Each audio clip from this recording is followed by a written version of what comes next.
We apologize for interrupting your doom scrolling. Now, for some positive leftist news. PLN is a member of MeansTV, a worker-owned socialist streaming platform. Stay tuned until the end of the episode for a special 20% discount offer from MeansTV, and find the discount link and code in the description box below. Good news, everyone! This is your host, Mexie, letting you know that an exciting, extremely well-written cyberpunk point-and-click adventure game that I am voice acting in is coming out on Steam this month. Neofeud 2 by Silverspook Games, led by Indigenous Hawaiian streamer and game developer Silverspook, is incredibly politically relevant, prescient, cathartic, and fun. I play Princess Sybil Clinkton Bush, an adorably naive but also highly principled class traitor trying to bring down the neo-feudal CEO kings, including my own father. You may notice I don't play Princess Sybil in the first Neofeud if you start there. Neofeud 2 will be understandable on its own, but there is obviously important backstory in the first Neofeud, which is an equally well-written and politically prescient game that follows Princess Sybil, social worker Carl Carbon, and a foster kid robot as they get caught up in a sordid conspiracy and attempt to liberate the oppressed. Neofeud 2 extends the story and features an ex-robo-marine and a rebel hacker struggling against an empire on its last legs. Neofeud 2 wittily showcases the barbarism of late-stage capitalism and Western imperialism, and contrasts this with a positive vision of an advanced indigenous civilization employing technology in the service of collective well-being and the protection and regeneration of the land. These are both some of my favorite games ever made, and I'm so honored to have been part of the sequel. You can now wishlist Neofeud 2 on Steam, and please do let me know if you check it out. After months of sustained advocacy by the Global Sanctions Coalition and its Canadian members, including Canadians for Justice and Peace in the Middle East, Independent Jewish Voices, and Just Peace advocates, Canada has joined the United Kingdom, France, Germany, Italy, Australia, and New Zealand in opposing Israel's dangerous E1 settlement expansion project in the occupied West Bank. In a joint statement, these states confirmed that the Israeli settlements in the West Bank violate international law, told businesses they should not bid for construction tenders on the E1 project, and called on the Israeli government to end its settlement expansion policies and halt the E1 development. Canadians for Justice and Peace in the Middle East wrote, "This matters. The E1 settlement project would permanently divide the occupied West Bank in two, severing the north from the south and further entrenching Israeli annexation and apartheid. As we warned in our campaign, once construction begins, stopping the project becomes vastly more difficult." Israeli Finance Minister Bezalel Smotrich, who is already sanctioned by Canada, said the E1 settlement project buries the idea of a Palestinian state. Partner organizations have been mobilizing with thousands of people across the country who have sent more than 24,500 letters to Prime Minister Mark Carney demanding consequences, including targeted economic sanctions for annexation and settlement expansion. CJPME stated this victory belongs to every single person who signed, shared, organized, attended, donated, and spoke out. They noted that this is only one step and that concrete action must follow. They are currently campaigning in Ottawa for sanctions against Israel and for Canada to cancel CIFTA, the Canada-Israel Free Trade Agreement. PLN will be reporting as this work develops. Across Europe, Palestine solidarity networks are expanding rapidly, with the BDS movement reporting growing participation, stronger coordination, and new grassroots groups emerging in places where they were previously absent. What began as smaller, fragmented efforts has developed into a broader, more interconnected movement spanning unions, student groups, cultural workers, and community organizations. This growth has helped deepen cooperation between different social struggles. Climate activists, feminist groups, trade unions, and LGBTQI+ collectives are increasingly working alongside Palestine solidarity campaigns, building shared platforms around justice, human rights, and opposition to militarism and inequality. Campaigners also highlight a series of steady, cumulative wins across different sectors. These include increased scrutiny of arms industry participation in public events, growing adoption of ethical procurement policies by institutions, and expanding cultural and academic boycott actions. Economic and institutional pressure is beginning to reshape decision-making in some sectors, with companies reassessing involvement in contested projects amid rising public attention and activism. Activists describe these developments as signs that sustained civic organizing is making it harder for institutions to ignore calls for accountability. Overall, supporters of the movement see a broader shift underway. Palestine solidarity is becoming a more visible and mainstream political issue across Europe, increasingly connected to wider conversations about human rights, global justice, and collective action.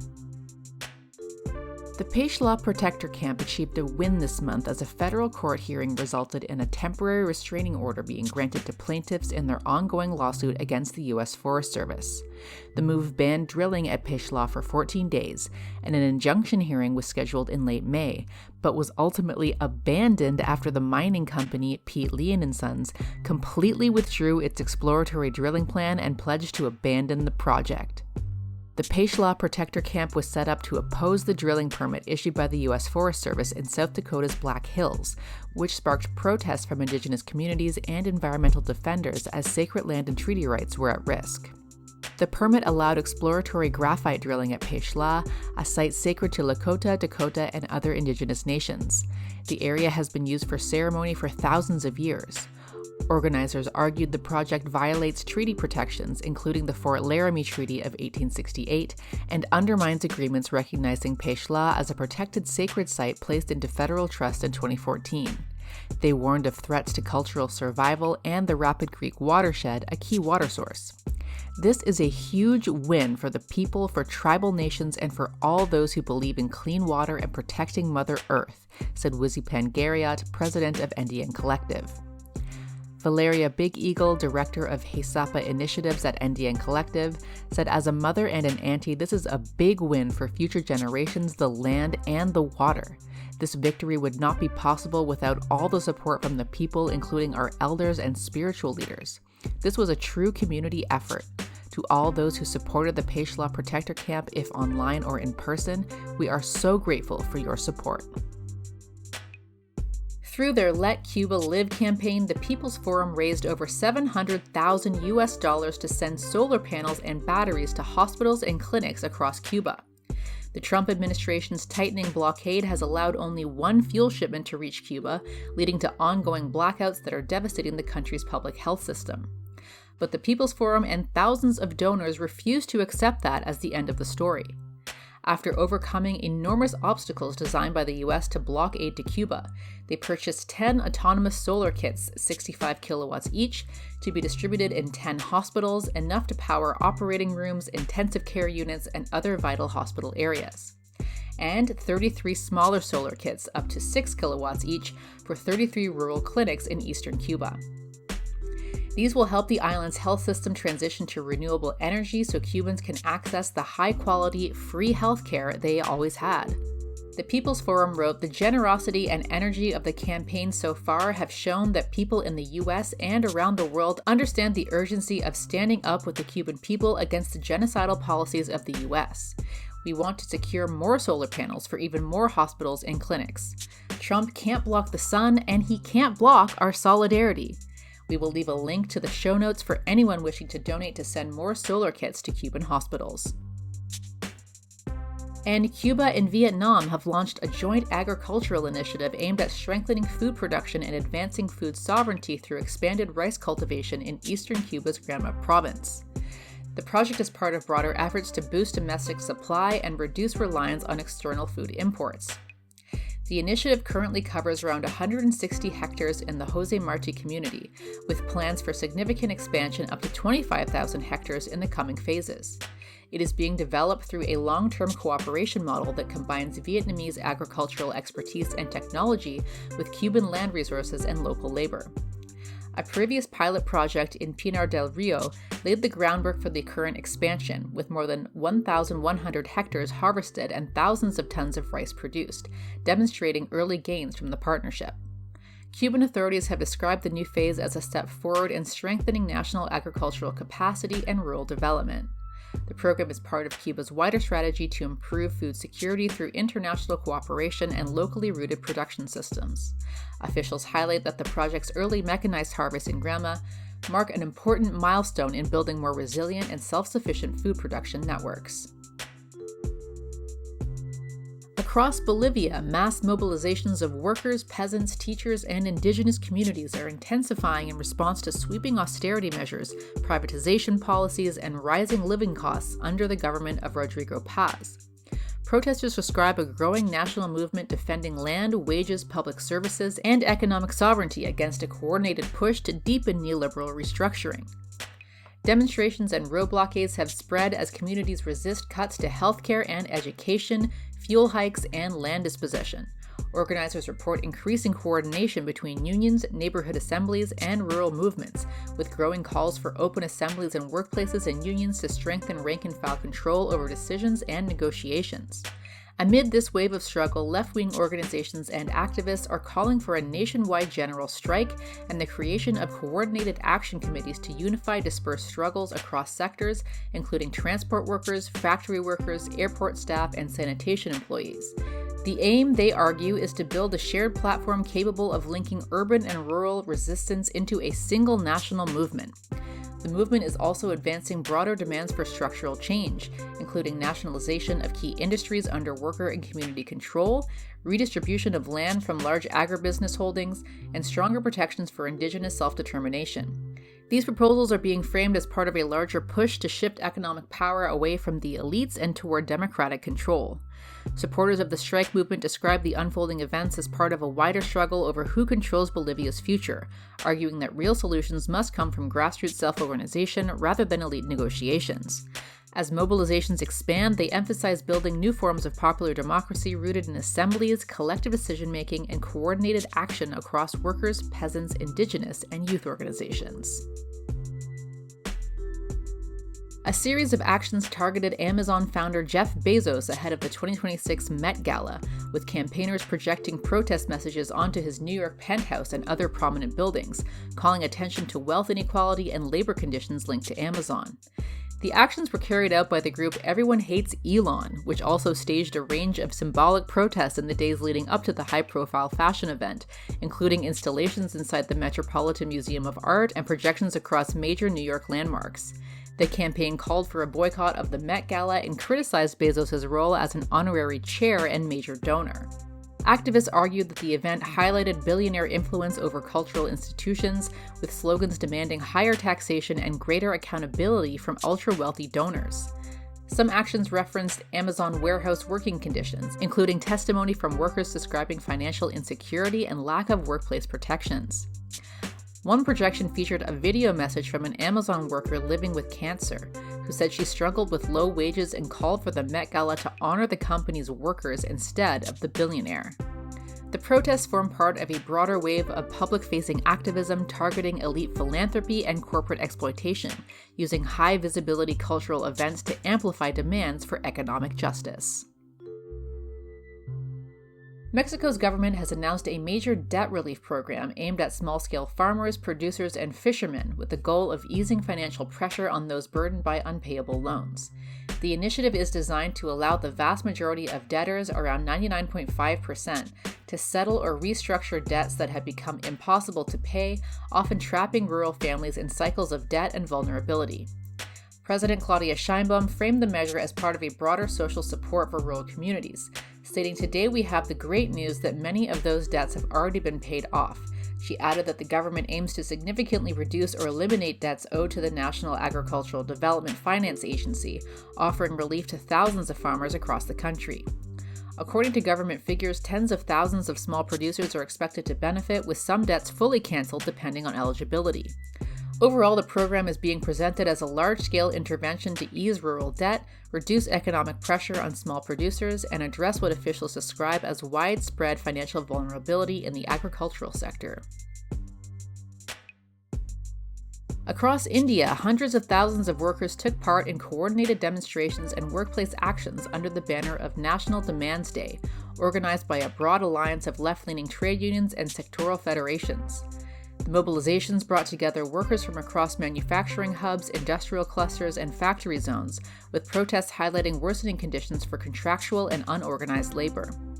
The demonstrations included sit-ins, lunch hour strikes, and rallies at factory gates, with workers denouncing low wages, insecure employment, and harsh working conditions. Many focused their demands on the inhuman exploitation in rapidly expanding sectors such as electronics, garments, auto parts, and pharmaceuticals. A central theme of the protest was opposition to state repression against striking workers, particularly in industrial regions around the national capital region.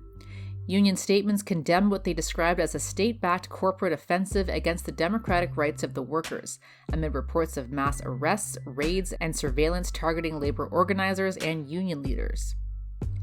Workers are demanding a series of urgent reforms, including inflation-adjusted minimum wages, job security, equal pay, and an end to contractual labor systems. They are also calling for the withdrawal of cases against arrested workers and the repeal of recent labor codes, alongside renewed national-level negotiations on labor rights. The movement has been fueled by the rapid expansion of precarious employment, with unions estimating that a large share of manufacturing workers now face insecure contracts and limited protections. Organizers warned that continued repression and wage suppression are deepening unrest, while also asserting that growing worker resistance signals a powerful nationwide push for dignity, workers' rights, and justice. A federal judge has halted what LGBTQ+ advocates describe as retaliatory government investigations targeting major medical organizations supporting gender-affirming care for transgender people, marking a significant legal setback for the Trump administration's anti-trans policy agenda. The Federal Trade Commission had launched investigations into the Endocrine Society and the World Professional Association for Transgender Health, accusing them of misleading claims about gender-affirming care and demanding extensive internal records. The groups responded by suing, arguing the probes were politically motivated and violated their right to free speech. In a major ruling, Chief Judge James Boasberg granted preliminary injunctions stopping both investigations, citing evidence of political hostility. He wrote of extensive evidence of animus and wafer-thin justifications, and said the FTC's actions appeared tied to retaliatory motive against organizations supporting transgender healthcare. The court found that the investigations risked chilling protected speech, with staff reporting fear that statements will be misrepresented and distorted, and concern that academic discussion could be suppressed. The judge concluded that the public interest in the exercise of free speech rights supports an injunction. Advocates say the ruling represents an important check on government efforts to restrict or intimidate medical professionals working on transgender healthcare, even as broader political pressure continues across federal agencies. The decision is being viewed as a meaningful legal affirmation of free expression and medical autonomy in the face of escalating attacks on gender-affirming care. The Dominican Republic has suspended a Canadian-led mining project following widespread public protests over environmental concerns, marking a significant victory for local communities opposing extractive development in ecologically sensitive regions. President Luis Abinader ordered the immediate halt of the Gold Quest mining operation after hundreds of residents mobilized against plans to extract gold, copper, and silver from the Cordillera Central mountain range. The proposed project has faced growing opposition from communities concerned about its impact on land and water resources. Protesters argued that the mining activities threatened agricultural livelihoods in the San Juan province, a region where tens of thousands of people depend on farming and local ecosystems for survival.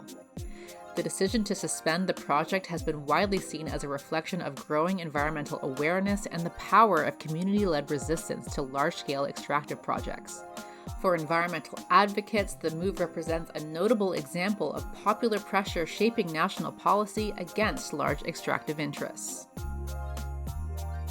A Michigan township has voted to impose a one-year moratorium on providing water to hyperscale data centers, temporarily halting progress on a planned facility linked to Los Alamos National Laboratory nuclear weapons research.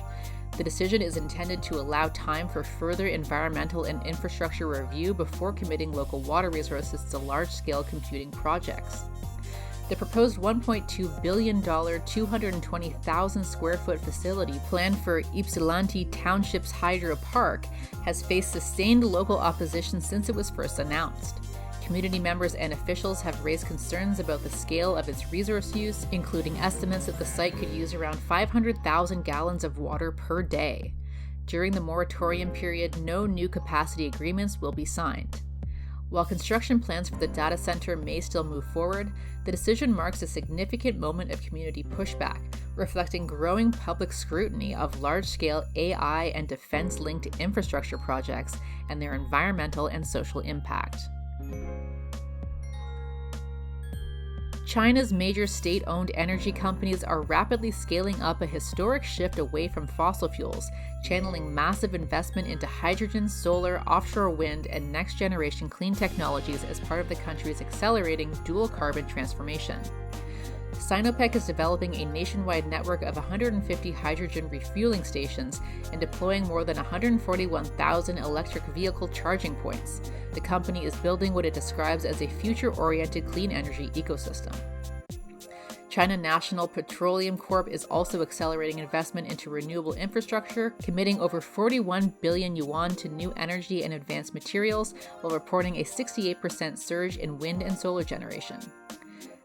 China National Offshore Oil Corp is pushing forward major offshore renewable breakthroughs, including large-scale wind development and pioneering carbon capture and storage technologies. Its work on floating offshore wind platforms signals a new frontier in maritime clean energy innovation. National data underscores the scale of the transition, with wind and solar capacity now reaching roughly 1.9 billion kilowatts, surging over 28% year-on-year. Analysts now expect solar power to overtake coal in installed capacity as early as 2026, marking a decisive turning point in the global energy transition. If you have good news from the current month, please send your stories to mexie@protonmail.com. As mentioned, we have a special offer for viewers from MeansTV, which is a worker-owned cooperative dedicated to supporting and producing anti-capitalist media. The streaming service hosts us, along with other rad creators like Second Thought and Luna Oi, full-length documentaries like Abby Martin's Gaza Fights for Freedom, and Means original content like Means Morning News, Seriously Wrong's Papa and Boy, and much more. We're happy to announce that we are now able to offer viewers a discount on joining MeansTV. If you sign up using our link and code, which is mexie, you'll get 20% off your first month, which comes to $7.99. Or you could go with the annual option and get 20% off the entire year. Signing up using our code not only directly contributes to the financial sustainability of the Means Cooperative Media Project, but is also a great way to support our channel. So if you have the means, consider taking us up on the discount. The link and code are in the description box below. Thank you to Javi for the Positive News Jams. Thank you to Cosmo for the Positive News background. Thank you to Catherine and me for scriptwriting, production, and hosting. And thank you to the Hazels for editing this video. If you'd like to support the show, please go to patreon.com/positiveleftistnews, or you can give us a one-time tip via PayPal. The link is in the description box below.